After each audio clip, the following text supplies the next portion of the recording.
Hey, good morning. Happy Monday. Welcome back to my channel. It's my second video. Still don't know what I'm doing, but we're winging it. I wing it. I've winged it for my entire life. So this week I had some thoughts.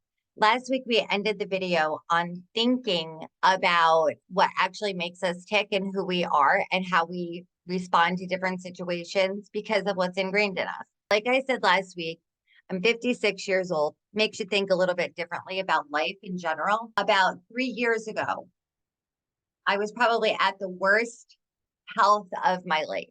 Weight, thyroid issues, other issues that were affecting my day-to-day life. I came across a program, which I now coach to, optavia. It literally changed my life. Lost 65 pounds, health is back, really got through some tough medical issues because of my improved health status. So I was thinking this week, Wegovy, semaglutides, yay or nay? You'd be surprised. I'm actually a yay if it suits you. I've seen quite a bit of it when I was working in the offices over the past year. I saw a lot of our providers prescribing this for people. But the one thing that they always said is that they're really not losing that much weight. And, their cholesterol is still terrible, or their hemoglobin A1C really isn't coming down. And that's what the drugs are for. They're meant to help that. With Optavia, we always say meet your clients where they are. So if there's someone who is more apt to do a weight loss drug because it seems less stressful and more quick fixy, we meet them where they are. So the program that I have does have an option. If you are on the Wegovys or the Ozempics or the weight loss drugs, we have options for you. The problem with this from a nurse standpoint, with the medication without some sort of a program, is that you are not feeding your body at all. And basics are you need hydration, you need your proteins, you need your healthy fats, you need your good carbs. You need all this stuff. You need your vitamins and your minerals and things. People on these weight loss drugs have no appetite. So when they're coming down off the medication and they do decide to eat something, they're still going back to those bad habits. Bad habits were where I was about 3.5 years ago. I was literally sitting, beginning of pandemic, sitting on my couch, eating a bag of chips, queso, and drinking a bottle of wine. Okay, so I had protein with my cheese. The salsa was a veggie. I ate a bag of chips. There's some carbs in there, some fat, and I have my fruit, my wine. So as I was doing this in one of my indulgent, self-pitying eat fest, I came across a profile and it was for a coach. This coach taught me at that moment, didn't matter that I was a nurse forever. She hit me at a different way, different light bulb came on. And it was about fueling your body appropriately.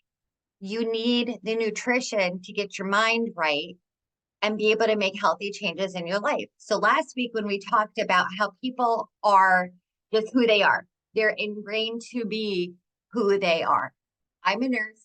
I wanted to be a nurse from 7 years old, knew all the bones of the body. It was my thing. That's what I was going to do. There's people who, when you think of it in like a food thing, when we were growing up, food is your healthy or your happy place, I should say. Coffee freak, excuse me. When you're sad, you eat. When you're happy, you eat. When you have a celebration, you eat. Holidays, you eat. Everything is based around eating. So last week when we said people are who they are because of the way they grew up, how do you break that? You have to fuel your mind, fuel your body, feel good, and go on that vibe. Doesn't matter how old you are. I started this when I was like 50 something. What was I? 52. So after 50 years, a half a century of the same habits resulting in the same bad outcomes, I was able to turn it around mid-pandemic, mid-menopause. I want to do this for other people. I want to help people see that there is a different side of life that we're not grasping and enjoying. And how cool is that? If someone who's 30 years younger than I started, 20 years younger than I started, that can feel really good about themselves and get a healthier mindset to deal with traumas and dramas that come along in life. Deal with your children better, deal with your relationships better, your workflow. I mean, nutrition and fueling the brain, it's like fueling a car. But crappy gas in a kick-ass car, it's going to run like crap. So same concept. Put the sugar and things like that on overdrive into a body that you have to work with, it's going to run like crap. So if it helps you to use the semaglutide to kick some of those habits initially, I'm a yay, go for it.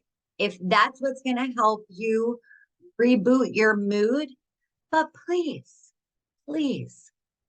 change your nutritional habits while you have that little support in your cravings. Because if you fuel your body every 2.5 to 3 hours with something healthy, kind of, hydrate. So many people walk around not hydrated. During the times when you're not feeling the hunger pangs because you're on your medication, hydrate. Do something positive and implement a healthy habit. That way, when the day comes and you're no longer on these meds, you have something to lean back on. The program that we're doing, we are coaching people who are on semaglutide. I can't wait to do that. What a boost. That will get rid of the cravings and that rough feeling for some people. Some people can handle the stress of a huge life change better than others. Some people would have a hard time with it. And if there's something to support those feels, I'm all for it. So that was Coach Barb's take on the semaglutides and being a nurse and such. I don't know whether that was a surprising take on my end, but I just wanted to let you know. Put comments below. If you want to subscribe. Let's see. I mean, thank you so much for watching this. I'm actually having fun. Last week, I had boob sweat. I was like freaking out. This week, I feel better. Next week will be even better. Everyone have a fantastic day and a great week ahead.